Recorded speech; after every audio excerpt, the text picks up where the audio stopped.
Now, next topic is the very important topic, most important rather, the order of reaction.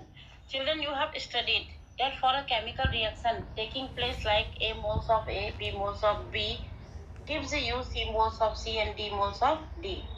As you have studied in class 11, according to law of mass action, we can write the rate expression as rate is equal to K concentration of A raised to the power A concentration of B raised to the power B. This is the balanced rate equation on the basis of chemical equation.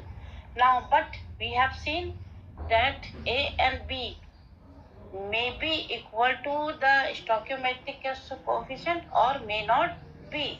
So rate law expression which is determined experimentally can be written as rate is equal to K concentration of A raised to the power X into concentration of B raised to the power Y, where X and Y may or may not be equal to A and B.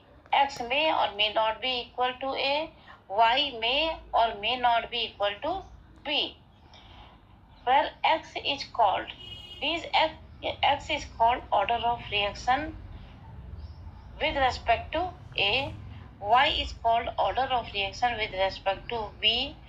These terms X and Y shows that which way the concentration of A and B is going to affect the rate of reaction, which you have studied in previous example. Now X plus Y is called order of reaction. So how do we define order of reaction? It is the sum of powers of the concentration of reactants in the rate law expression. Order of reaction is sum of powers to which concentration terms are raised in a rate law expression. So different examples are given here. The reaction is given and rate law is given. Rate law may be similar to the balanced chemical equation or may not be similar to that of balanced chemical equation. Now in first reaction 2N2O5 giving you 4NO2 plus O2, rate law is equal to K concentration of N2O5.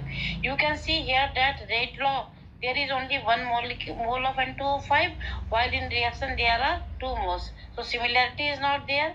It is a first order reaction or we can say order with respect to N2O5 is 1. Coming to second reaction H2O2 plus 3 iodide plus 2H plus ion giving you 2H2O plus I3 minus.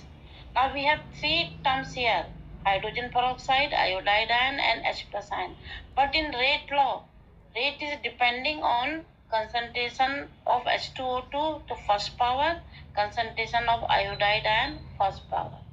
It is clear from the rate law that a rate is independent of the concentration of H plus ions.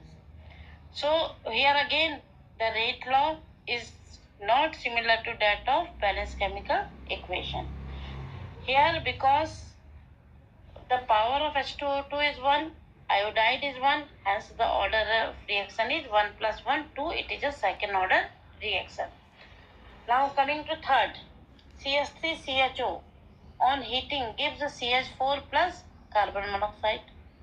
Now rate is equal to K concentration of CH3CHO raised to the power 3 by 2. What is this? We have taken the 1 mole of acetaldehyde, but the concentration of acetaldehyde which is affecting the rate of reaction is in the power 3 by 2. Again, the rate law is not similar to balanced chemical equation. Stoichiometric coefficient is not similar to balanced chemical equation. Now, again this is what is the order of reaction? 3 by 2. The last reaction, ammonia on platinum surface on heating decomposed to nitrogen and hydrogen. Now ammonia, how many moles are there? 2 moles. But what do we see in the rate law? Rate is equal to K concentration of ammonia raised to the power 0. Means any quantity raised to the power 0 is equal to 1. Rate is equal to K, not depending on the concentration of ammonia. It is not depending on the concentration of ammonia.